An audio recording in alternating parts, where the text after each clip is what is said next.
أشهد أن لا إله إلا الله وحده لا شريك له وأشهد أن محمدا عبده ورسوله أما بعد فأعوذ بالله من الشيطان الرجيم بسم الله الرحمن الرحيم الحمد لله رب العالمين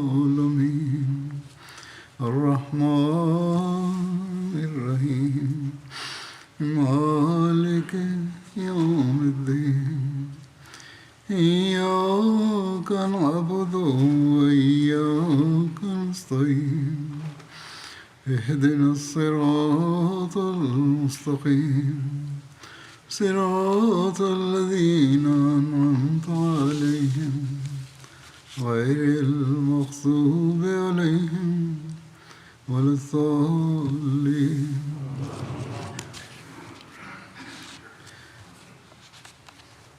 ഇന്ന് ബനു നദീർ ഗദവ അഥവാ യുദ്ധനീക്കത്തെ പറ്റിയാണ് പറയുന്നത്. ബനു നദീർ ഗോത്രം മദീനയിലെ ഒരു യഹൂദ കുടുംബമാകുന്നു. ചില ചരിത്രകാരന്മാർ എഴുതുന്നു, ബനു നദീർ ഖൈബറിലെ ഒരു യഹൂദ ഗോത്രമായിരുന്നു. അവരുടെ നാട് സുഹറ എന്നാണ് അറിയപ്പെട്ടിരുന്നത്. നബി സല്ലല്ലാഹു അലൈഹി വസല്ലം മദീനയിലെത്തിയപ്പോൾ ബനു നദീർ ഗോത്രത്തലവൻ ഹയ്യ് ബിൻ അഖ്തബ് ആയിരുന്നു. അയാളുടെ 6-ാം തലമുറയിലെ പൂർവ്വപിതാക്കളിൽ നദീർ ബിൻ നിഹാം എന്നൊരു പേരുണ്ട്. ഇയാളുടെ പേരിലാണ് ഈ ഗോത്രം ബനു നദീർ എന്ന് അറിയപ്പെടുന്നത്. ഉമ്മുൽ മോമിനീൻ ഹദ്റത്ത് സഫിയ റളിയല്ലാഹു തആല അൻഹ ബനു നദീറിൻ്റെ നേതാവായ ഹയ്യ് ബിൻ അഖ്തബിൻ്റെ മകളായിരുന്നു. ചരിത്ര പുസ്തകങ്ങളിൽ പറയുന്നു, ഹയ്യ് ബിൻ അഖ്തബിൻ്റെ പൂർവ്വതലമുറ ഹദ്റത്ത് മൂസ അലൈഹി ഇസ്ലാമിൻ്റെ സഹോദരനായ ഹദ്റത്ത് ഹാറൂനുമായി ചേരുന്നുണ്ട്. ഹയ്യിൻ്റെ പൂർവ്വതലമുറയിൽ പല വ്യക്തികളും പ്രവാചകത്വത്താൽ അനുഗ്രഹീതരായിരുന്നു. അതിൽ അയാൾ അഭിമാനിക്കുകയും ചെയ്തിരുന്നു. ഈ ഗർവിൽ അയാൾ ഇങ്ങനെ പറയുമായിരുന്നു, അള്ളാഹു ഈ ലോകത്തു തന്നെ നമ്മളോട് കരുണയുള്ളവനാണ്, പരലോകത്തും അവൻ നമ്മളോട് വാത്സല്യവും കരുണയും ഉള്ളവനായിരിക്കും. അവൻ നമുക്ക് തിന്മകൾ കാരണം ഏതാനും ദിവസം മാത്രമേ ശിക്ഷ നൽകുകയുള്ളൂ, അവസാനം നമ്മുടെ സങ്കേതം സ്വർഗമാക്കുകയും ചെയ്യുന്നതാണ്.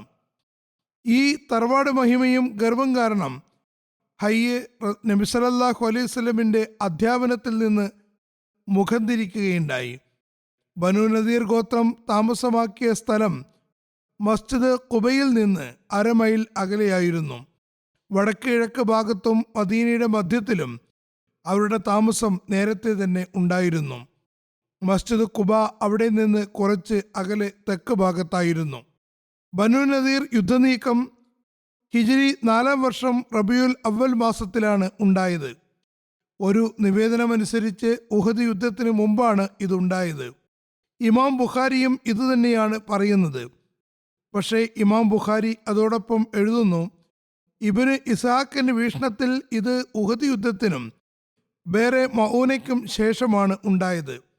അതേസമയം അല്ലാമ ഇബ്നു കസീറും കൂടാതെ അധികം ചരിത്രകാരന്മാരും നബി ചരിത്രകാരന്മാരും പറയുന്നു, ബനു നദീർ യുദ്ധം ഉഹദ് യുദ്ധത്തിന് ശേഷം തന്നെയാണ് ഉണ്ടായത്.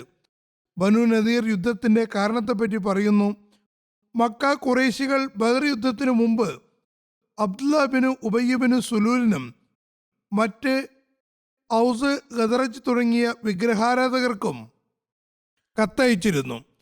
ആ സമയത്ത് നബി സല്ലല്ലാഹു അലൈഹി വസല്ലം മദീനയിൽ ആയിരുന്നു. അവരതിൽ എഴുതുന്നു, നിങ്ങൾ ഞങ്ങളുടെ കൂട്ടത്തിൽപ്പെട്ടവർക്ക് അഭയം നൽകിയിരിക്കുന്നു. മദീനയിൽ നിങ്ങൾ എണ്ണത്തിൽ വളരെ കൂടുതലാകുന്നു.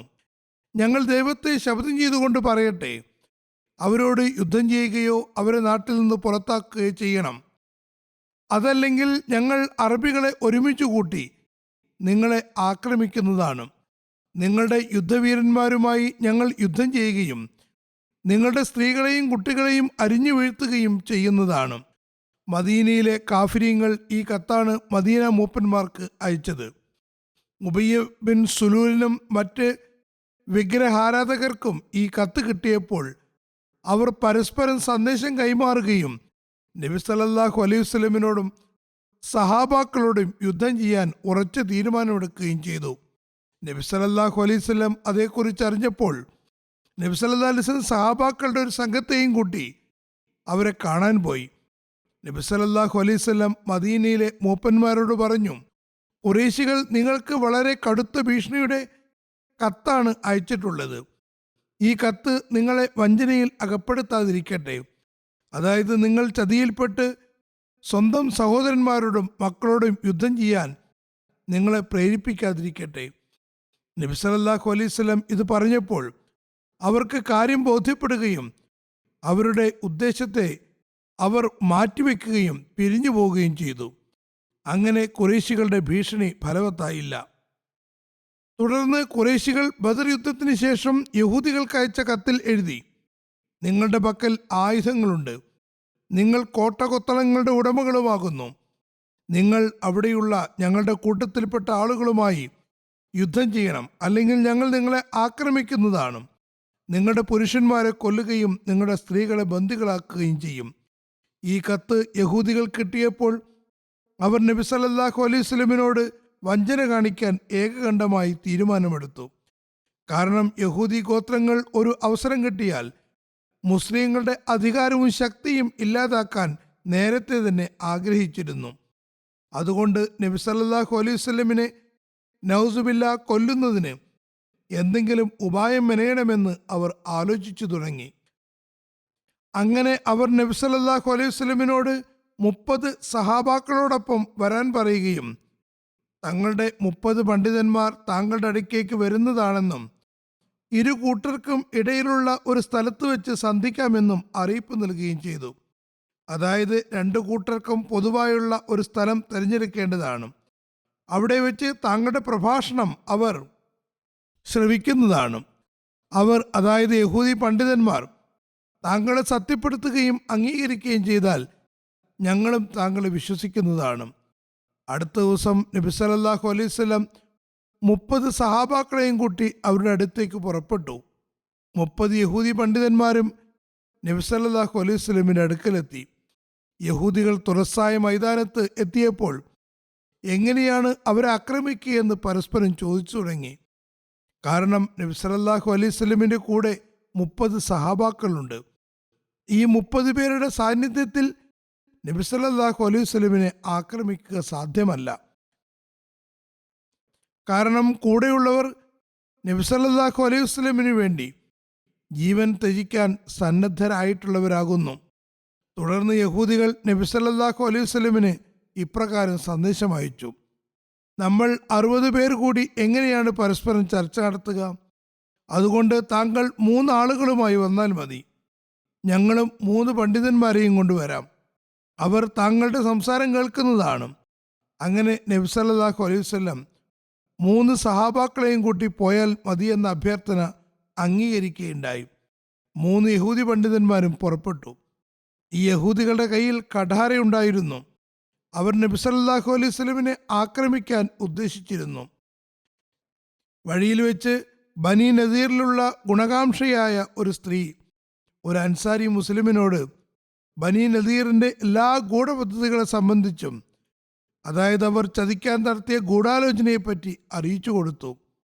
അദ്ദേഹം നബി സല്ലല്ലാഹു അലൈഹി വസല്ലമിൻ്റെ സവിധത്തിലെത്തി യഹൂദികളുടെ ഈ ദുരുദ്ദേശത്തെ സംബന്ധിച്ച് അറിയിച്ചപ്പോൾ യഹൂദികളുടെ അടുക്കൽ എത്തുന്നതിന് മുമ്പേ നബി സല്ലല്ലാഹു അലൈഹി വസല്ലം തിരിച്ച് മദീനയിൽ എത്തുകയുണ്ടായി.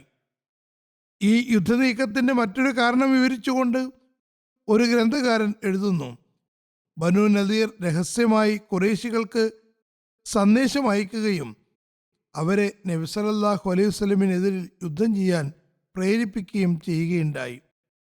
മാത്രമല്ല അവർക്ക് മുസ്ലിങ്ങളുടെ ചില പ്രതിരോധ ദൗർബല്യങ്ങളെപ്പറ്റിയും പറഞ്ഞുകൊടുത്തു. ഇത് ഖുറൈശികൾ മുസ്ലിങ്ങളുമായി യുദ്ധം ചെയ്യാൻ ഉഹദിനടുത്ത് താവളമടിച്ച സമയത്തുള്ള കാര്യമാണ്. മൂസ ബിൻ ഉഖബ മാത്രമാണ് ഈ കാരണം വിവരിച്ചിട്ടുള്ളത്. ചില നിവേദനങ്ങൾ പ്രകാരം ഉഹദ് യുദ്ധത്തിനു മുമ്പേ യഹൂദികളും മക്ക ഖുറൈശികളെ നല്ലപോലെ ഇളക്കിവിടാൻ ശ്രമിച്ചിരുന്നു. അങ്ങനെയാണ് ഉഹദ് യുദ്ധം ഉണ്ടായത്. ഈ യുദ്ധനീക്കത്തിനുള്ള പ്രധാനപ്പെട്ടതും ത്വരിതഗതിയിലുള്ളതുമായ ഒരു കാരണമായി പറയുന്നു, ബേറെ മഊനയിൽ നിന്ന് തിരിച്ചു വരുമ്പോൾ ഹസ്രത്ത് അമ്രുബിന് ഉമയ്യ സമരി ബനു ആമിറിലെ 2 ആളുകളെ വധിക്കുകയുണ്ടായി. അവരുമായി മുസ്ലിങ്ങളുടെ സമാധാന ഉടമ്പടി ഉണ്ടായിരുന്നതാണ്. ഇനി അവരുടെ ബ്ലഡ് മണിയുടെ വിഷയമുണ്ട്. ഇത് സംബന്ധിച്ച് തിരുനബി സല്ലല്ലാഹു അലൈഹി വസല്ലം ബനു നദീറിന്റെ അടുക്കലേക്ക് പോയി. കാരണം നബി സല്ലല്ലാഹു അലൈഹി വസല്ലം യഹൂദികളുമായി ഉണ്ടാക്കിയ ഉടമ്പടിയിലെ ഒരു കാര്യം ഇന്ന യു ആവിനുഹു ഫിദ്ദിയാത്ത്, അതായത് അവർ ബ്ലഡ് മണിയുടെ കാര്യത്തിൽ മുസ്ലിങ്ങളോട് സഹകരിക്കുന്നതാണ്. ഈ സംഭവത്തിൻ്റെ വിശദാംശങ്ങൾ നേരത്തെ വേറെ മഊന സംഭവത്തിലും പറഞ്ഞു കഴിഞ്ഞതാണ്. അതായത് ഹസ്രത്ത് അമ്ർ ബിൻ ഉമയ്യ സമ്രി വേറെ മഊനയിൽ നിന്ന് മദീനയിലേക്ക് തിരിച്ചു വരുമ്പോൾ കനാത്ത് എന്ന സ്ഥലത്തെത്തി. കനാത്ത് മദീനയ്ക്കും ഉഹദിനുമിടയിൽ മദീനയിലെ അറിയപ്പെടുന്ന 3 താഴ്വരകളിൽ ഒന്നാകുന്നു. ഇവിടെ കൃഷിയും മറ്റും നടത്തിയിരുന്നു. ഈ സ്ഥലത്ത് വെച്ച് ബനു ആമിറിലെ 2 പേരെ അദ്ദേഹം കാണുകയുണ്ടായി. നബി സല്ലല്ലാഹു അലൈഹി വസല്ലം അവരുമായി ഉടമ്പടി ചെയ്തിട്ടുണ്ടായിരുന്നു. ഹസ്രത്ത് അമ്ര അവരുടെ വംശാവലിയെപ്പറ്റി അന്വേഷിച്ചു. അവരത് പറയുകയും ചെയ്തു. അവർ 2 പേരും അദ്ദേഹത്തിൻ്റെ അടുത്ത് തന്നെ കഴിച്ചുകൂട്ടി. അങ്ങനെ അവർ 2 പേരും ഉറക്കമായപ്പോൾ ഹസ്രത്ത് അമ്ർ ബിൻ ഉമയ്യ സമ്രി അവരെ ആക്രമിക്കുകയും അവരെ മരണക്കയത്തിലേക്ക് ഇറക്കുകയും ചെയ്തു. പിന്നെ വളരെ പെട്ടെന്ന് തന്നെ നബി സല്ലല്ലാഹു അലൈഹി വസല്ലമിൻ്റെ സവിധത്തിലെത്തി എല്ലാ കാര്യങ്ങളും വിവരിച്ചു കൊടുത്തു. നബി സല്ലല്ലാഹു അലൈഹി വസല്ലം പറഞ്ഞു, നീ ചെയ്തത് വളരെ മോശമായി പോയി. അവരുമായി നമ്മുടെ സമാധാന ഉടമ്പടി ഉള്ളതാണ്. ഹസ്രത്ത് അമ്ർ ബിൻ ഉമയ്യ സമ്രി പറഞ്ഞു, എനിക്ക് ഈ ഉടമ്പടിയെപ്പറ്റി അറിവില്ലായിരുന്നു. ഞാൻ അവരെ മുശ്രിക്കുകളും നമ്മളോട് വഞ്ചന കാണിച്ചവരുമാണെന്ന് മാത്രമാണ് മനസ്സിലാക്കിയിരുന്നത്. ഹസ്രത്ത് അമ്ർ അവരുടെ സാധന സാമഗ്രികളും വസ്ത്രങ്ങളും എല്ലാം കൊണ്ടുവന്നിരുന്നു. നബി സല്ലല്ലാഹു അലൈഹി വസല്ലം അവരുടെ സാധന സാമഗ്രികളും വസ്ത്രങ്ങളും സന്തപ്ത കുടുംബത്തിന് കൊടുക്കാൻ കൽപ്പിച്ചു. നബി സല്ലല്ലാഹു അലൈഹി വസല്ലം ഈ സാധനങ്ങൾ അവർക്കുള്ള ബ്ലഡ് മണിയോടൊപ്പം കൊടുത്തയച്ചു. അതിനുശേഷം നബി സല്ലല്ലാഹു അലൈഹി വസല്ലം ശനിയാഴ്ച ദിവസം ബനു നദീറിൻ്റെ അടുക്കിലേക്ക് പോയി മസ്ജിദ് ഖുബയിൽ നമസ്കാരം അനുഷ്ഠിച്ചു. മുഹാജിരീനിലെയും അൻസാറിലെയും ചില സഹാബാക്കൾ നബി സല്ലല്ലാഹു അലൈഹി വസല്ലമിൻ്റെ കൂടെ ഉണ്ടായിരുന്നു. നബി സല്ലല്ലാഹു അലൈഹി വസല്ലം ബനു നദീറിൻ്റെ അടുക്കലെത്തിയപ്പോൾ 10-ൽ കുറവ് സഹാബാക്കളാണ് കൂടെ ഉണ്ടായിരുന്നത്. നബി സല്ലല്ലാഹു അലൈഹി വസല്ലം അവിടെ എത്തിയപ്പോൾ ബനു നദീർ തങ്ങളുടെ സഹസുകളിൽ ഇരിക്കുന്നതായിട്ടാണ് കണ്ടത്. അവരുമായി സംസാരിക്കാനും ഹസ്രത്ത് അമ്ര വധിച്ച 2 ആളുകളുടെ ബ്ലഡ് മണി നൽകുന്ന കാര്യത്തിൽ തന്നോട് സഹകരിക്കുന്നതിന് അഭ്യർത്ഥിക്കാനും വേണ്ടി നബി സല്ലല്ലാഹു അലൈഹി വസല്ലം അവിടെ ഇരുന്നു. ഈ യുദ്ധനീക്കത്തിൻ്റെ കാരണം വിവരിച്ചുകൊണ്ട് ഹസ്രത്ത് മിർസ ബഷീർ അഹമ്മദ് സാഹിബ് എഴുതുന്നു, ഇതിൽ നിന്ന് കുറേ കാര്യങ്ങൾ വ്യക്തമാകുന്നുമുണ്ട്. ഈ യുദ്ധനീക്കത്തിൻ്റെ കാരണം വിശദീകരിച്ചുകൊണ്ട് ഹദീസു കർത്താക്കളും ഗ്രന്ഥകാരന്മാരും വ്യത്യസ്ത കാരണങ്ങളാണ് പറയുന്നത്. ഈ ഭിന്നത കാരണം ഈ യുദ്ധനീക്കത്തിൻ്റെ കാലത്തെ സംബന്ധിച്ചും ഭിന്നത കാണപ്പെടുന്നുണ്ട്. ഹദ്രത്ത് മിർസ ബഷീർ അഹമ്മദ് സാഹിബ് എഴുതുന്നു, ഞാൻ ഇബ്നു ഇസാഖിനെയും ഇബ്നു സഅദിനെയുമാണ് പിന്തുടർന്നത്. ഞാൻ ഇവിടെ യാതൊരു ഗവേഷണവും നടത്താതെയാണ് അവരെ പിന്തുടർന്നത്. ഇബ്നു നദീർ യുദ്ധനീക്കം ഉഹദ് യുദ്ധത്തിനും വേറെ മഊന സംഭവത്തിനു ശേഷമാണ് വിവരിക്കുന്നത്.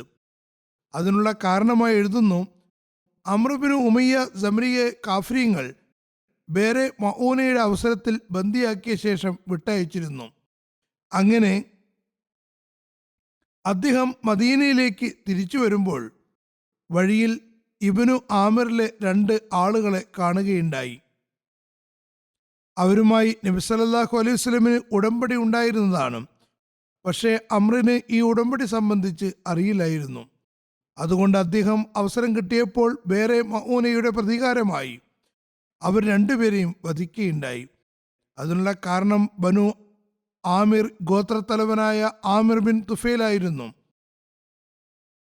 ബനു ആമിർ ഗോത്രക്കാർ സ്വയം ഈ കൊലയിൽ ഭാഗവാക്കായിരുന്നില്ല. അവർ യുദ്ധം ചെയ്തിരുന്നില്ല, പക്ഷേ അവർ വഞ്ചിക്കുകയുണ്ടായി. അതുകൊണ്ട് അവർ തങ്ങളുടെ ശത്രുക്കളാണെന്ന് അദ്ദേഹം, അതായത് ഹസ്രത്ത് അമർ, കരുതുകയും അവരെ രണ്ടുപേരെയും വധിക്കുകയും ചെയ്തു. അമ്ർ ബിൻ ഉമയ്യ മദീനയിലെത്തിയപ്പോൾ അദ്ദേഹം നബി സല്ലല്ലാഹു അലൈഹി വസല്ലമിന്റെ അടുക്കലെത്തി എല്ലാ കാര്യങ്ങളും വിവരിച്ചു കൊടുത്തു. അതിൽ രണ്ടുപേരെ കൊന്ന കാര്യവും പറയുകയുണ്ടായി. അവർ രണ്ടുപേരെ കൊന്നു എന്നറിഞ്ഞപ്പോൾ നബി സല്ലല്ലാഹു അലൈഹി വസല്ലം അമ്ർ ബിൻ ഉമയ്യയുടെ ഈ പ്രവൃത്തിയിൽ വളരെ നീരസം പ്രകടിപ്പിച്ചുകൊണ്ട് പറഞ്ഞു, അവരുമായി നമുക്ക് ഉടമ്പടി ഉള്ളതാണ്. നബി സല്ലല്ലാഹു അലൈഹി വസല്ലം ഉടൻ തന്നെ അവർ രണ്ടുപേരുടെയും ബ്ലഡ് മണി അവരുടെ കുടുംബത്തിന് അയച്ചു കൊടുക്കുകയുണ്ടായി. പക്ഷേ ബനു ആമിർ ഗോത്രം ബനു നദീറിൻ്റെയും കൂട്ടുകാരായിരുന്നു. ബനു നദീർ മുസ്ലിങ്ങളുടെ കൂട്ടുകാരുമായിരുന്നു. അതുകൊണ്ട് ബ്ലഡ് മണിയുടെ ഒരു പങ്ക് നൽകാൻ ബനു നദീറും ബാധ്യസ്ഥരായിരുന്നു. അവർ പരസ്പരം ഉടമ്പടി ഉള്ളവരായിരുന്നു. മുസ്ലിങ്ങളോടും ഉടമ്പടി ഉണ്ടായിരുന്നു. അതുകൊണ്ട് അവരും ഇതിൽ പങ്കാളിയായിരിക്കും. കുറച്ചു ഭാഗം അവരും നൽകേണ്ടതാണ്. അതുകൊണ്ട് നബി സല്ലല്ലാഹു അലൈഹി വസല്ലം ഏതാനും സഹാബാക്കളെയും കൂട്ടി ബനു നദീറിൻ്റെ വാസസ്ഥലത്തെത്തി. അവരോട് എല്ലാ കാര്യവും പറഞ്ഞ ശേഷം ബ്ലഡ് മണിയുടെ വിഹിതം ചോദിച്ചു. അതായത്, ഇന്ന വിധത്തിൽ അബദ്ധവശാൽ കൊലപാതകം നടന്നിരിക്കുന്നു, നമ്മൾ അതിനുള്ള ബ്ലഡ് മണി കൊടുക്കാനുണ്ട്. നിങ്ങളുമായി ഞങ്ങളുടെ ഉടമ്പടി ഉള്ളതുകൊണ്ട് നിങ്ങൾ നിങ്ങളുടെ വിഹിതവും തരണം. എഴുതുന്നു, ഈ നിവേദനത്തെയാണ് ഭൂരിപക്ഷം ചരിത്രകാരന്മാരും എടുത്തത്. അങ്ങനെ ഈ ചരിത്രം പൊതുവിൽ പ്രസിദ്ധപ്പെടുകയും പ്രസിദ്ധമാവുകയും ചെയ്തു. എന്നാൽ ഇതിന് വിപരീതമായി ഇമാം സുഹ്രിയുടെ ഒരു നിവേദനം സഹീ ഹദീസുകളിൽ വന്നിട്ടുണ്ട്. അതായത്, ബദർ യുദ്ധത്തിന് ശേഷം ഏത് വർഷത്തിൽ ഏത് മാസമാണ് മക്ക മൂപ്പന്മാർ നബി സല്ലല്ലാഹു അലൈഹി വസല്ലമിനും മുസ്ലിങ്ങൾക്കുമെതിരിൽ യുദ്ധം ചെയ്യണമെന്നും അല്ലെങ്കിൽ തങ്ങൾ നിങ്ങൾക്കെതിരിൽ യുദ്ധം ചെയ്യുമെന്നും പറഞ്ഞ് ബനു നദീറിന് കത്തയച്ചതെന്ന് വ്യക്തമല്ല. ബനു നദീർ എന്തെങ്കിലും തന്ത്രപരമായ നീക്കത്തിലൂടെ നബി സല്ലല്ലാഹു അലൈഹി വസല്ലമിനെ വധിക്കാമെന്ന് പദ്ധതിയിട്ടു. അതിനുവേണ്ടി അവർ ആസൂത്രണം ചെയ്ത ഉപായം ഇപ്രകാരമായിരുന്നു: നബി സല്ലല്ലാഹു അലൈഹി വസല്ലമിനെ വല്ല കാരണവും പറഞ്ഞ് തങ്ങളുടെ അടുക്കലേക്ക് വിളിച്ച് വധിക്കാവുന്നതാണ്. അങ്ങനെ അവർ നബി സല്ലല്ലാഹു അലൈഹി വസല്ലമിൻ്റെ അടുക്കലേക്ക് ആളെ അയച്ചുകൊണ്ട് പറഞ്ഞു, ഞങ്ങൾ താങ്കളുമായി ഞങ്ങളുടെ പണ്ഡിതന്മാരുടെ ചർച്ച നടത്താൻ ആഗ്രഹിക്കുന്നു. ഞങ്ങൾക്ക് താങ്കളുടെ സത്യസാക്ഷ്യം ബോധ്യമായാൽ ഞങ്ങൾ താങ്കളിൽ വിശ്വസിക്കുന്നതാണ്. അതുകൊണ്ട് താങ്കൾ ദയവായി താങ്കളുടെ 30 സഹാബാക്കളുമായി വന്നാലും ഞങ്ങളുടെ ഭാഗത്തു നിന്നും 30 ഉലമാക്കൾ പങ്കെടുക്കുന്നതാണ്. പിന്നെ ആശയവിനിമയം നടക്കുന്നതായിരിക്കും. ഒരു ഭാഗത്ത് അവർ നബി സല്ലല്ലാഹു അലൈഹി വസല്ലമിന് ഈ സന്ദേശം നൽകുകയും അതേസമയം മറുഭാഗത്ത് ഈ യഹൂദി ഉലമാക്കളുടെ കയ്യിൽ രഹസ്യമായി കഠാര കയ്യിൽ വെച്ചിരിക്കണമെന്നും തക്കം പാർത്ത് നബി സല്ലല്ലാഹു അലൈഹി വസല്ലമിനെ വധിക്കണമെന്നുള്ള ആസൂത്രണമനുസരിച്ച് മുഴുവൻ തയ്യാറെടുപ്പ് നടത്തുകയും ചെയ്തിരുന്നു. പക്ഷേ ബനു നദീർ ഗോത്രത്തിലെ ഒരു സ്ത്രീ, അൻസാറിലെ ഒരാൾക്ക്, ഇദ്ദേഹം കുടുംബപരമായി ഈ സ്ത്രീയുടെ സഹോദരനുമായിരുന്നു, തൻ്റെ ഗോത്രക്കാരുടെ ഗൂഢാലോചനയെപ്പറ്റി യഥാസമയം അറിയിപ്പ് നൽകുകയുണ്ടായി. നബി സല്ലല്ലാഹു അലൈഹി വസല്ലം വീട്ടിൽ നിന്ന് ഇറങ്ങുന്നതേ ഉണ്ടായിരുന്നുള്ളൂ. ഈ അറിയിപ്പ് കിട്ടിയപ്പോൾ തിരിച്ചു പോവുകയും ഉടൻ തയ്യാറെടുപ്പ് നടത്താൻ നിർദ്ദേശം നൽകുകയും ഉണ്ടായി. അങ്ങനെ സഹാബാക്കളുടെ ഒരു സംഘവുമായി ബനു നദീറിൻ്റെ കോട്ടകൾ ലക്ഷ്യമാക്കി നീങ്ങി. അവിടെ എത്തിയതും അവരെ വളയുകയും ചെയ്തു. തുടർന്ന് അവരുടെ മൂപ്പന്മാർക്ക് ഇപ്രകാരം സന്ദേശം നൽകി: ഇപ്പോൾ പ്രകടമായ അവസ്ഥകൾ വെച്ച് നിങ്ങൾ ഞാനുമായി കരാർ ലംഘനവും കലാപവും നടത്തുകയില്ലെന്ന് പുതുതായി ഉടമ്പടി ചെയ്യുന്നില്ലെങ്കിൽ ഞാൻ നിങ്ങളെ മദീനയിൽ താമസിക്കാൻ അനുവദിക്കുന്നതല്ല. പക്ഷേ യഹൂദികൾ ഉടമ്പടി ചെയ്യാൻ പൂർണ്ണമായും വിസമ്മതിക്കുകയുണ്ടായി. അങ്ങനെ യുദ്ധത്തിന് ആരംഭം കുറിച്ചു. ബനു നദീർ ധിക്കാരപൂർവ്വം വീട്ടുതടങ്കിൽ തന്നെ കഴിച്ചുകൂട്ടി.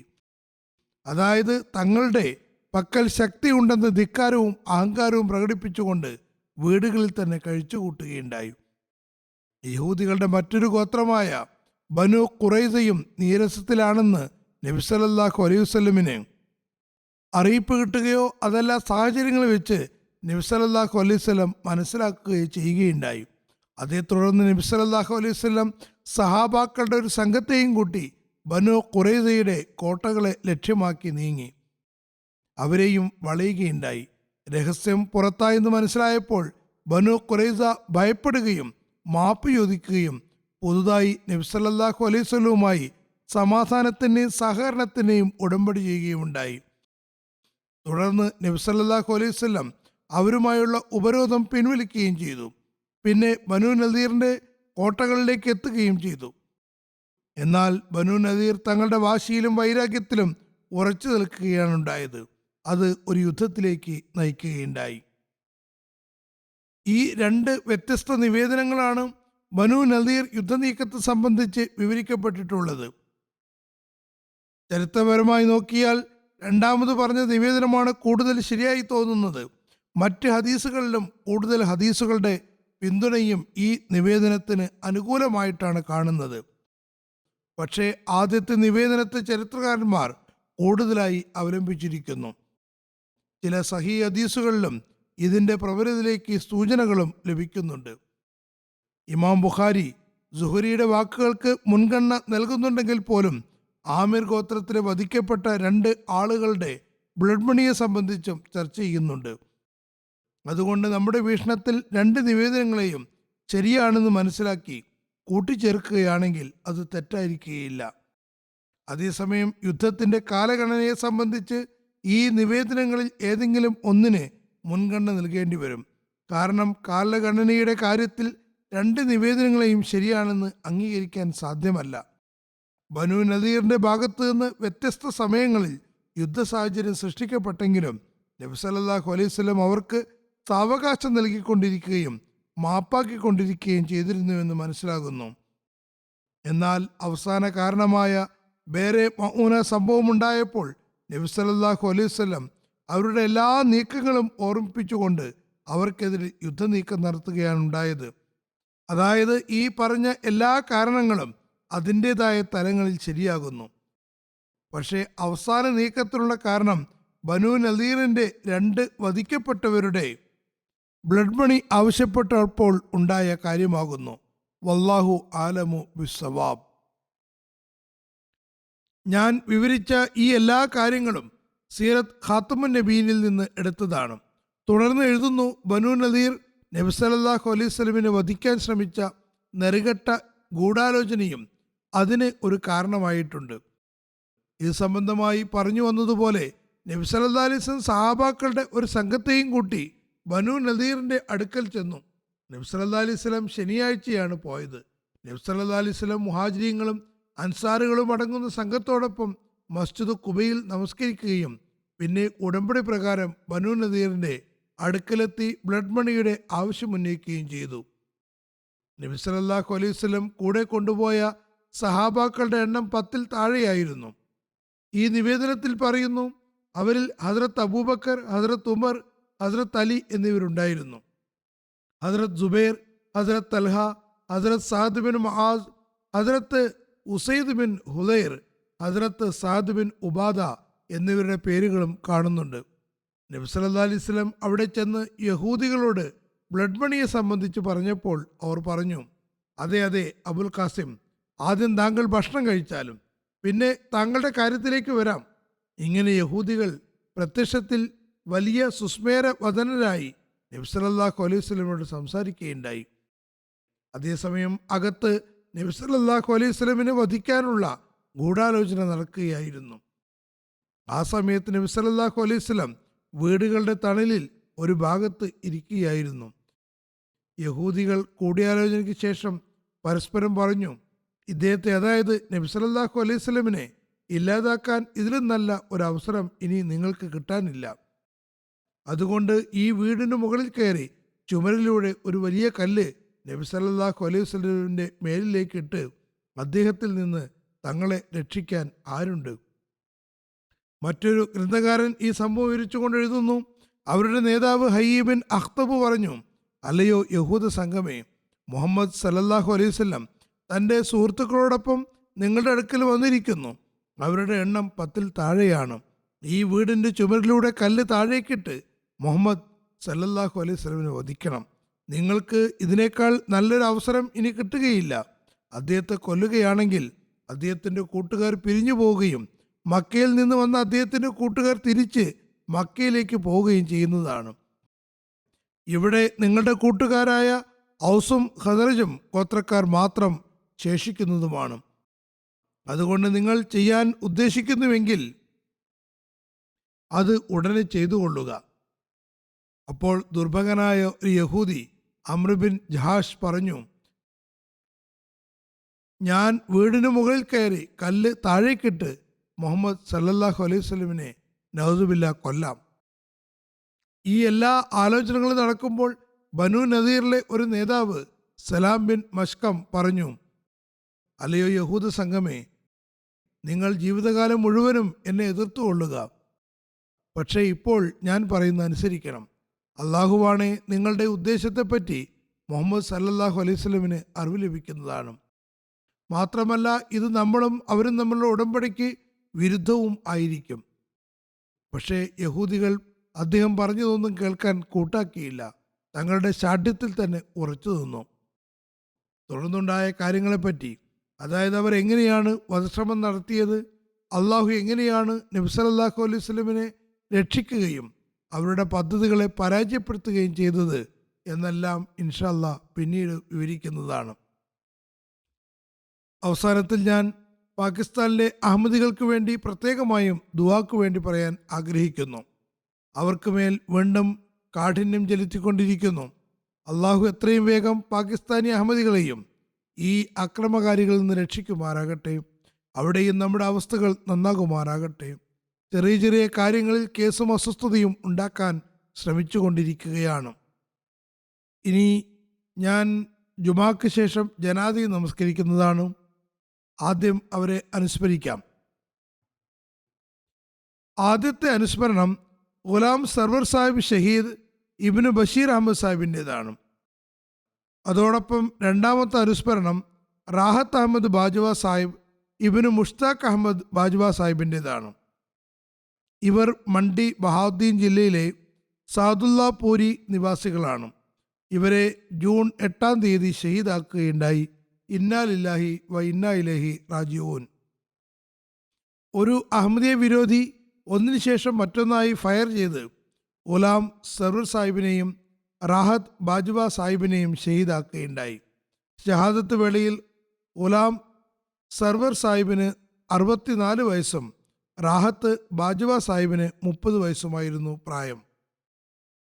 വിവരണങ്ങൾ പ്രകാരം ഗുലാം സർവർ സാഹിബ് സഅദുല്ലാപൂർ അഹമ്മദിയ മസ്ജിദിൽ നിന്ന് ലോഹർ നമസ്കാരത്തിന് ശേഷം വീട്ടിലേക്ക് പോകുമ്പോൾ വീടിനടുത്ത് അഹമ്മദിയ ശത്രുവായ പ്രാദേശിക മദ്രസയിലെ വിദ്യാർത്ഥി സയ്യിദ് അലി റസ ഗുലാം സർവർ സാഹിബിനെ പിന്തുടർന്ന് തോക്കിൽ നിന്ന് വെടിയുതിർക്കുകയാണ് ചെയ്തത്. തലയിൽ വെടികൊണ്ടതിനാൽ അദ്ദേഹം അപ്പോൾ തന്നെ ഷഹീദാകുകയുണ്ടായി. സംഭവത്തിന് ശേഷം ഘാതകൻ അവിടെ നിന്ന് പോവുകയും ഗ്രാമത്തിൻ്റെ മറുഭാഗത്തെത്തി മറ്റൊരു അഹമ്മദിയായ റാഹത്ത് അഹമ്മദ് ബാജ്വ സാഹിബിന് നേർക്കും വെടിയുതിർത്ത് അദ്ദേഹത്തെയും ഷഹീദാക്കുകയുണ്ടായി. അതിനുശേഷം ഘാതകനെ പിടികൂടുകയും ചെയ്തു. സംഭവത്തിന് ശേഷം ഘാതകൻ തൻ്റെ മൊഴിയിൽ പോലീസിനോട് പറഞ്ഞു, ഞാൻ തന്നെയാണ് അവരെ വധിച്ചത്. ഞാനത് സ്വർഗം കരസ്ഥമാക്കാൻ വേണ്ടി ചെയ്തതാണ്. അയാൾ പറഞ്ഞു, ഞാൻ ചെയ്തതെല്ലാം സ്വർഗം നേടാൻ വേണ്ടിയാണ് ചെയ്തത്. ഞാൻ മറ്റേതെങ്കിലും അഹമ്മദിയെ കണ്ടാൽ അയാളുടെ ജീവനെടുക്കുന്നതിലും അമാന്തിക്കുമായിരുന്നില്ല. മൗലവിമാർ പഠിപ്പിച്ച ഇസ്ലാമിൻ്റെ അധ്യാപനത്തിൻ്റെ പ്രതിഫലനമാണ് ഇതെല്ലാം. ഇതാണ് ഇവർ നൽകുന്ന ഇസ്ലാമിക പാഠം. ഇസ്ലാമിന് ദുഷ്പേരുണ്ടാക്കുകയാണ്. അള്ളാഹു അവരെത്രയും വേഗം പിടികൂടാനുള്ള സാഹചര്യം ഒരുക്കുമാറാകട്ടെ. ഗുലാം സർവർ സാഹിബിൻ്റെ കുടുംബത്തിൽ അദ്ദേഹത്തിൻ്റെ പിതാമഹൻ ഹസ്രത്ത് ഷറഫുദ്ദീൻ സാഹിബ് മുഖേനയാണ് അഹമ്മദിയത്ത് എത്തിയത്. അദ്ദേഹം പ്ലേഗിൻ്റെ അടയാളത്തിൽ പ്രഭാവിതനായി. മറ്റ് ആളുകളോടൊപ്പം മൗലാന ഗുലാം റസൂൽ സാഹിബ് രാജകീയ മുഖേനയാണ് ബയ്യത്ത് ചെയ്തത്. പിന്നീട് 1903 ജഹലം കേസിൻ്റെ സമയത്ത് ഹസ്രത്ത് മസീഹ് മൗഊദ് അലൈഹി ഇസ്ലാം ജഹലമിൽ വന്നപ്പോൾ അദ്ദേഹത്തെ അവിടെ സന്ദർശിക്കുന്നതിനും സൗഭാഗ്യം ലഭിക്കുകയുണ്ടായി. ഷഹീദ് മർഹൂം അള്ളാഹുവിൻ്റെ അനുഗ്രഹത്താൽ വസിയത്ത് പദ്ധതിയിൽ ഉൾപ്പെട്ടിരുന്നു. 5 നേരം നമസ്കാരങ്ങൾ ജമാഅത്തായി അനുഷ്ഠിക്കുന്നതിൽ കൃത്യനിഷ്ഠയുള്ള ആളും തഹജ്ജുദ് നമസ്കരിക്കുന്ന ആളുമായിരുന്നു. ധാരാളമായി സലാത്ത് ചൊല്ലുമായിരുന്നു. നഫൽ നോമ്പുകൾക്ക് പുറമെ വിശുദ്ധ ഖുർആൻ പാരായണത്തിലും അദ്ദേഹത്തിന് പ്രത്യേക താല്പര്യമുണ്ടായിരുന്നു. കൂടാതെ ജമാഅത്ത് പുസ്തകങ്ങൾ കൃത്യമായി പാരായണം ചെയ്തിരുന്നു. ജമാഅത്തിന് വേണ്ടി എല്ലാ ദിവസവും നഫൽ അനുഷ്ഠിക്കുകയും ചെയ്യുമായിരുന്നു. 2 റക്അത്ത് നഫൽ ഏതായാലും അനുഷ്ഠിച്ചിട്ടുണ്ടായിരുന്നു. എല്ലാ ദിവസവും കൃത്യമായി സദക്കയും കൊടുത്തിരുന്നു. ആരും അറിയാതെ ആവശ്യക്കാർക്ക് സഹായം ചെയ്തു കൊടുക്കുമായിരുന്നു. സഹായം ചോദിച്ചു വരുന്ന ആരെയും വീട്ടിൽ നിന്ന് വെറും കൈയോടെ വിടുമായിരുന്നില്ല. പ്രാദേശിക ജമാഅത്ത് ജനറൽ സെക്രട്ടറി സ്ഥാനത്തിന് പുറമെ സഅദുല്ലാപൂർ അത്ഫാൽ മുറബിയായും സേവനം ചെയ്യാൻ അവസരം ലഭിച്ചിട്ടുണ്ട്. ദഅവത്തെ ഇലല്ലാഹിൽ വളരെ താല്പര്യമുള്ള ആളായിരുന്നു. ഒരുപാട് സുമനസ്സുകൾക്ക് അദ്ദേഹം മുഖേന ബയ്യത്ത് ചെയ്യുന്നതിന് അവസരം ലഭിച്ചിട്ടുണ്ട്. നേരത്തെ കലിമ സംബന്ധമായ ഒരു കാര്യത്തിൽ മറ്റ് അഹമ്മദികളോടൊപ്പം 3-4 ദിവസം കേസൊന്നും രേഖപ്പെടുത്താതെ തന്നെ അസീറാനി റാഹമോല അഥവാ ദൈവമാർഗത്തിൽ കൽത്തുറുങ്കിൽ കഴിയാനും സൗഭാഗ്യം ലഭിച്ചിട്ടുണ്ട്. മർഹൂമിൻ്റെ സഹോദരപുത്രൻ ജില്ലാ ഖായിദ് ഷാഹിദ് ഇമ്രാൻ പറയുന്നു, ജമാഅത്തിന് ചരിത്രത്തിൽ തൻ്റെ പേര് സ്വർണ്ണ ലിപികളാൽ എഴുതപ്പെടുന്ന രീതിയിലുള്ള എന്തെങ്കിലും പ്രവർത്തനം തനിക്ക് ചെയ്യാൻ കഴിയണേ എന്ന് മർഹൂം ഏത് സമയത്തും ആഗ്രഹം പ്രകടിപ്പിച്ചിട്ടുണ്ടായിരുന്നു. അള്ളാഹു അദ്ദേഹത്തിൻ്റെ ആഗ്രഹം ഈ തരത്തിൽ പൂർത്തിയാക്കുകയുണ്ടായി. സന്തപ്ത കുടുംബത്തിൽ ഭാര്യ സാജിദ പർവീൻ സാഹിബയെ കൂടാതെ 2 ആൺമക്കളും 4 പെൺമക്കളുമുണ്ട്. 2 ചെറിയ പെൺമക്കളിൽ ഒരാൾ FSC പഠിച്ചുകൊണ്ടിരിക്കുന്നു. മറ്റൊരാൾ മെട്രിക് വിദ്യാർത്ഥിനിയാണ്. മറ്റ് മക്കളുടെ വിവാഹം കഴിഞ്ഞിരിക്കുന്നു. പറയുന്നു, അദ്ദേഹത്തിൻ്റെ അനുസരണശീലം വളരെ ഉന്നത നിലവാരത്തുള്ളതായിരുന്നു. സദർ ജമാഅത്ത് പറയുന്നു, എനിക്ക് അദ്ദേഹവുമായി കുടുംബബന്ധവുമുണ്ട്. ചില സമയത്ത് അദ്ദേഹവുമായി അഭിപ്രായ വ്യത്യാസങ്ങളും ഉണ്ടായിട്ടുണ്ട്. പരസ്പര ബന്ധത്തിൽ ചില സമയത്ത് ഏറ്റക്കുറച്ചിലുകൾ വരാറുണ്ട്. പക്ഷേ ജമാഅത്തിൻ്റെ ഏത് വിഷയമാണെങ്കിലും അദ്ദേഹം പറയുമായിരുന്നു, താങ്കൾ സദർ ജമാഅത്താണ്, താങ്കൾ എന്തു പറഞ്ഞാലും അത് ഞാൻ പൂർണ്ണമായും പാലിക്കുന്നതായിരിക്കും. ഈ ഉന്നത നിലവാരമാണ് അദ്ദേഹം കാണിച്ചത്. ആളുകൾ വ്യക്തിപരമായ കാര്യങ്ങളെ മുൻനിർത്തി ജമാഅത്ത് സംവിധാനവുമായി സഹകരിക്കുന്നില്ല എന്ന് പറഞ്ഞുകൊണ്ട് ഒരുപാട് പരാതികൾ വരാറുണ്ട്. എന്നാൽ അദ്ദേഹം ഒരിക്കലും അത് പ്രകടിപ്പിക്കുന്ന ആളായിരുന്നില്ല. പൂർണ്ണമായ കീഴ്വണക്കത്തോടുകൂടി സംവിധാനത്തെ അനുസരിക്കുമായിരുന്നു. ജില്ലാ മുറബി അമാനുള്ള സാഹിബ് പറയുന്നു, ഞാൻ ഗുലാം സർവർ സാഹിബിൽ കണ്ടിട്ടുള്ള പ്രത്യേകത എന്തെന്നാൽ അദ്ദേഹം മസ്ജിദിൽ എപ്പോഴും നേരത്തെ വന്ന് 1-ാമത്തെ സഫിൽ വലതു ഭാഗത്ത് ഇരിക്കുമായിരുന്നു. സിക്ർ ഇലാഹിയിൽ മുഴുകിയിരുന്നു. വളരെ വിനയാന്വിതനും എല്ലാവരുമായും നല്ല രീതിയിൽ ഇടപഴകുന്ന ആളുമായിരുന്നു. ഖിലാഫത്തുമായി പ്രത്യേക സ്നേഹബന്ധമായിരുന്നു. ഹദ്റത്ത് മസീഹ് മൗഊദ് ഇസ്ലാമിൻ്റെ പുസ്തകങ്ങളുടെ പാരായണത്തിന് പ്രത്യേക താല്പര്യവുമുണ്ടായിരുന്നു. തബ്ലീഗിൽ അതീവ തൽപരനായിരുന്നു. അതുകൊണ്ട് ഹദ്റത്ത് ഖലീഫത്തുൽ മസീഹ് റാബിയിൻ്റെ മജ്ലിസ് ഇർഫാനും മറ്റ് ഓഡിയോ വീഡിയോകളും തൻ്റെ കയ്യിൽ കരുതിയിരുന്നു. വളരെ താല്പര്യത്തോടെ അത് കേൾക്കുകയും നോക്കുകയും ചെയ്യുമായിരുന്നു. ഒരു മുറബി എഴുതുന്നു, ഞാൻ സ്വപ്നത്തിൽ മസ്ജിദിൽ ആക്രമണം നടക്കുന്നതായും അതിൽ താൻ ഷഹീദായി എന്നും കാണുകയുണ്ടായി. അതായത് മുറബി. ഈ സ്വപ്നം കേൾപ്പിച്ചപ്പോൾ ഷഹീദ് മർഹൂം പറഞ്ഞു, ഞാനാണോ അല്ല താങ്കളാണോ ആദ്യം ഷഹീദാകുന്നതെന്ന് നോക്കാമല്ലോ. ഒരുപക്ഷെ അദ്ദേഹത്തിന് നേരത്തെ തന്നെ വല്ല സൂചനയും ഇത് സംബന്ധിച്ച് ലഭിച്ചിട്ടുണ്ടാകാം. അതുകൊണ്ടായിരിക്കും അദ്ദേഹം അങ്ങനെ പറഞ്ഞത്. അള്ളാഹു അദ്ദേഹത്തിൻ്റെ സ്ഥാനങ്ങൾ ഉയർത്തുമാറാകട്ടെ. അദ്ദേഹത്തിൻ്റെ തലമുറയ്ക്കും അദ്ദേഹത്തിൻ്റെ നന്മകൾ തുടർന്നു കൊണ്ടുപോകുന്നതിനും പൂർണ്ണമായ കൂറോടുകൂടി ജീവിക്കാനും തൗഫീക്ക് നൽകുകയും ചെയ്യുമാറാകട്ടെ. 2-ാമത്തെ അനുസ്മരണം റാഹത്ത് അഹമ്മദ് ബാജ്വ സാഹിബിനെ കുറിച്ചാണ്. ഇദ്ദേഹം മുഷ്താഖ് അഹമ്മദ് ബാജ്വ സാഹിബിൻ്റെ മകനായിരുന്നു. വിവരണങ്ങൾ പ്രകാരം ബസ് സ്റ്റാൻഡിലുള്ള തൻ്റെ ഭക്ഷണശാലയിൽ നിന്ന് വീട്ടിലേക്ക് തിരിച്ചു വരികയായിരുന്നു. നേരത്തെ പറഞ്ഞ ഘാതകൻ അലി റസ അദ്ദേഹത്തെയും തോക്കുകൊണ്ട് വെടിവെക്കുകയുണ്ടായി. അദ്ദേഹത്തിനും തലയിൽ വെടികൊണ്ടതിനാൽ തത്സമയം തന്നെ ഷഹീദാവുകയും ചെയ്തു. റാഹത്ത് അഹമ്മദ് ബാജ്വ സാഹിബിൻ്റെ കുടുംബത്തിൽ അദ്ദേഹത്തിൻ്റെ പിതാമഹൻ റഷീദ് അഹമ്മദ് സാഹിബ് മുഖേനയാണ് അഹമ്മദിയത്ത് എത്തിയത്. അദ്ദേഹം തൻ്റെ സഹോദരൻ മുഖേന 1978-ലാണ് ബയ്യത്ത് ചെയ്തത്. ഷഹീദ് മർഹൂം വസീയത്ത് പദ്ധതിയിൽ ഉൾപ്പെട്ടിരുന്നു.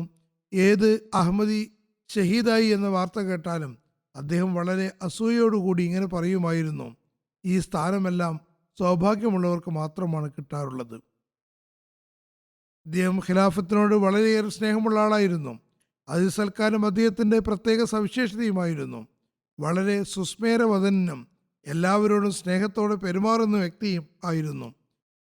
ആരെങ്കിലും എന്തെങ്കിലും കാര്യങ്ങൾ മോശമായി പറയുകയാണെങ്കിൽ വളരെ പോസിറ്റീവായി മറുപടി കൊടുക്കുമായിരുന്നു. 2018 ഖാദിയാനിൽ പോയപ്പോൾ എല്ലാ സമയത്തും മസ്ജിദിൽ അല്ലെങ്കിൽ ബൈത്തുദ്വായിൽ ദുആകളിൽ മുഴുകി ഇരിക്കുമായിരുന്നു. എപ്പോൾ ജമാഅത്തിൻ്റെ സേവനത്തിന് വിളിച്ചാലും ഉടൻ തന്നെ എല്ലാ ജോലികളും ഒഴിവാക്കി സന്നദ്ധനാകുമായിരുന്നു. ജമാഅത്ത് പ്രോഗ്രാമുകൾ സംബന്ധിച്ച് അതിഥി സൽക്കാരത്തിന് വേണ്ടി ഭക്ഷണം സ്വയം തയ്യാറാക്കുമായിരുന്നു. കാരണം അദ്ദേഹത്തിന് സ്വന്തമായി ഭക്ഷണശാലയും ഉണ്ടായിരുന്നു. അദ്ദേഹത്തിന് വഖഫ് ചെയ്ത് ദാറുസിയാഫത്തിൽ ഹദ്റത്ത് മസീഹ് അലി ഇസ്ലാമിൻ്റെ അതിഥികളെ സേവിക്കണമെന്ന് അതിയായ ആഗ്രഹമുണ്ടായിരുന്നു. അദ്ദേഹത്തിൻ്റെ ഒരു കസിൻ ജാമിയയിൽ പഠിക്കുന്നുണ്ട്. പറയുന്നു, എന്നെ കാണുമ്പോഴെല്ലാം അദ്ദേഹം ഇങ്ങനെ ഉപദേശിക്കുമായിരുന്നു, ഒരിക്കലും കൂറില്ലായ്മ കാണിക്കരുത്, അവസാനം വരെയും വഖഫ് നിറവേറ്റണം. അങ്ങനെയാണെങ്കിൽ മാത്രമേ നമ്മുടെ കുടുംബത്തിൻ്റെ അന്തസ്സ് നിനക്ക് നിലനിർത്താൻ കഴിയുകയുള്ളൂ. ഷഹീദ് മർഹൂമിൻ്റെ സംതൃപ്ത കുടുംബത്തിൽ മാതാപിതാക്കളെ കൂടാതെ ഭാര്യ അമത്തുന്നൂർ സാഹിബയും 2 പെൺമക്കൾ, അതായത് 4 വയസ്സുള്ള ജുവേരിയയും 1.5 വയസ്സുള്ള ജമിൽ റാഹത്തും ഉണ്ട്. അള്ളാഹു ഈ ശുഹദാക്കൾക്ക് ജന്നത്തുൽ ഫിർദൗസിൽ ഉന്നത സ്ഥാനം നൽകുമാറാകട്ടെ. അവരോട് പൊറുമയോടെയും കരുണയോടെയും വർത്തിക്കുമാറാകട്ടെ. എല്ലാ സംതൃപ്ത കുടുംബത്തിനും നല്ല സഹനവും പ്രദാനം ചെയ്യുമാറാകട്ടെ. അവരെ തൻ്റെ സംരക്ഷണയിൽ വയ്ക്കുമാറാകട്ടെ. ഇതോടൊപ്പം മറ്റൊരു ജനാസ കൂടിയുണ്ട്. അത് മലിക് മുസഫർ ഖാൻ ജോയിന സാഹിബിൻ്റെതാണ്. ഇദ്ദേഹം കഴിഞ്ഞ ദിവസം 93-ാമത്തെ വയസ്സിൽ വഫാത്തായി. ഇന്നാ ലില്ലാഹി വ ഇന്നാ ഇലൈഹി റാജിഊൻ. അള്ളാഹുവിൻ്റെ അനുഗ്രഹത്താൽ മർഹൂം മൂസിയായിരുന്നു. അദ്ദേഹത്തിൻ്റെ മകൻ മുഹമ്മദ് മുത്തിയുള്ള ജോയിന സാഹിബ് മുറബിയാകുന്നു. ഇപ്പോൾ ഹവായി എന്ന സ്ഥലത്താണുള്ളത്. ട്രാവൽ ഡോക്യുമെൻറ്റ്സ് ഇല്ലാത്തത് കാരണം പിതാവിൻ്റെ ജനാസയിൽ പങ്കെടുക്കാൻ കഴിഞ്ഞില്ല. മുറബി സാഹിബ് എഴുതുന്നു, പിതാവ് വളരെ ദീനുള്ളയാളും മുത്തക്കിയും സാധു സംരക്ഷകനും തഹജ്ജുദ് നമസ്കരിക്കുന്ന ആളും 5 നേരം നമസ്കാരത്തിൽ കൃത്യനിഷ്ഠയുള്ള ആളും കൃത്യമായി വിശുദ്ധ ഖുർആൻ തർജ്ജമയോടുകൂടി പാരായണം ചെയ്യുന്ന നല്ല ആത്മാർത്ഥതയുള്ള വ്യക്തിയും ആയിരുന്നു. 24-ാമത്തെ വയസ്സിൽ 1953 അദ്ദേഹം നേരിട്ട് അഹമ്മദിയത്ത് സ്വീകരിക്കുകയാണ് ചെയ്തത്. ഹദ്റത്ത് മസീഹ് അലി ഇസ്ലാമിൽ വിശ്വസിച്ചതിന് ശേഷം അദ്ദേഹത്തിൽ വിപ്ലവകരമായ മാറ്റമാണ് ഉണ്ടായത്. അന്നു മുതൽ അദ്ദേഹം ഇബാദത്തിലും ഖിലാഫത്തിനോടുള്ള കൂറിലും മനുഷ്യ സേവനത്തിലും മാതൃകാപരമായ ജീവിതമാണ് നയിച്ചത്. അദ്ദേഹത്തിന് ജീവിതത്തിൽ വ്യത്യസ്ത നിലകളിൽ ജമാഅത്തി സേവനത്തിന് അവസരം ലഭിച്ചിട്ടുണ്ട്. 15 വർഷത്തോളം തൻ്റെ ജമാഅത്തായ ചക്ക് 152 ഷിമാലിയിൽ ജമാഅത്ത് സദറായിരുന്നു. പറയുന്നു, ഞങ്ങളൊരിക്കലും അദ്ദേഹത്തിൽ നിന്ന് ജമാഅത്ത് ഭാരവാഹികളെക്കുറിച്ച് പരാതികളൊന്നും കേട്ടിട്ടേയില്ല. എപ്പോഴും അദ്ദേഹം ഉപദേശിച്ചു കൊണ്ടിരുന്നത്, ജമാഅത്തിലെ ഭാരവാഹി, അതായത് സായിക്കാണെങ്കിൽ പോലും നിങ്ങളുടെ വീട്ടിൽ വന്നാൽ കാലത്തിൻ്റെ ഖലീഫയുടെ പ്രതിനിധി എന്ന നിലയ്ക്ക് അദ്ദേഹത്തെ ആദരിക്കേണ്ടത് നിങ്ങളുടെ കടമയാണ്.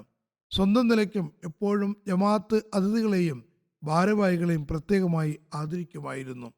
ഞാൻ 2005 വസിയത്ത് സംബന്ധമായി ആഹ്വാനം ചെയ്തപ്പോൾ തൻ്റെ വസിയത്ത് 10-ൽ 1 എന്നതിൽ നിന്ന് വർദ്ധിപ്പിച്ച് 3-ൽ 1 ആക്കിയ ആദ്യത്തെ മൂസി അദ്ദേഹമായിരുന്നു. അതായത് ഷർഹ് തോത് വർദ്ധിപ്പിക്കുകയുണ്ടായി. ഈ ആഹ്വാനത്തിന് താൻ എങ്ങനെ ലബ്ബൈക്ക് പറയും എന്നതായിരുന്നു അദ്ദേഹത്തിൻ്റെ ചിന്ത. സാമ്പത്തിക ത്യാഗം, ചന്ത എന്നതിൻ്റെയൊക്കെ യാഥാർത്ഥ്യം ഏറ്റവും ആദ്യത്തിൽ തന്നെ അടിച്ചു തീർക്കുക എന്നതാണെന്ന് പറയുമായിരുന്നു. മാൾ സെക്രട്ടറിക്ക് ഓർമ്മപ്പെടുത്താനുള്ള അവസരമുണ്ടാകരുത്. പെൻഷൻ കിട്ടിയാൽ ഏറ്റവും ആദ്യം ചന്തകൾ കൊടുത്തുവിട്ടുമായിരുന്നു. പറയുന്നു, 1990-കളുടെ മധ്യത്തിൽ ജമാഅത്തിന് മുറബി ഹൗസ് ആവശ്യമായി വന്നപ്പോൾ അദ്ദേഹം ഗ്രാമത്തിൽ മസ്ജിദിന് അടുത്തുള്ള തൻ്റെ ഭൂമി യാതൊരു ഭാവവ്യത്യാസവും കൂടാതെ ജമാഅത്തിന് ഉപഹാരമായി നൽകുകയുണ്ടായി. അള്ളാഹു മർഹൂമിനോട് പൊറുമയോടെയും കരുണയോടെയും വർത്തിക്കുമാറാകട്ടെ. പദവികൾ ഉയർത്തുമാറാകട്ടെ. അദ്ദേഹത്തിൻ്റെ മക്കൾക്കും അദ്ദേഹത്തിൻ്റെ നന്മകൾ തുടർന്നു കൊണ്ടുപോകാൻ തൗഫീഖ് നൽകുമാറാകട്ടെ.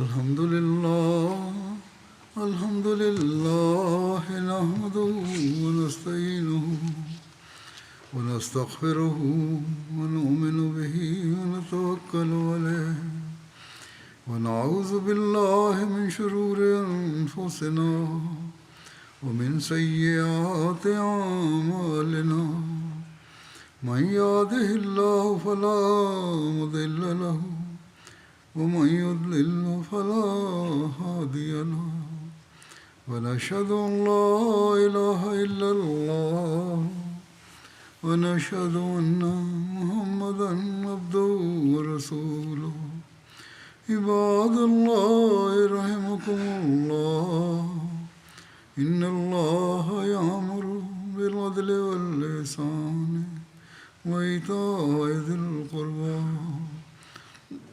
وينهى عن الفحشاء والمنكر والبغي يعظكم لعلكم تذكرون اذكروا الله يذكركم وادعوه يستجب لكم ولذكر الله أكبر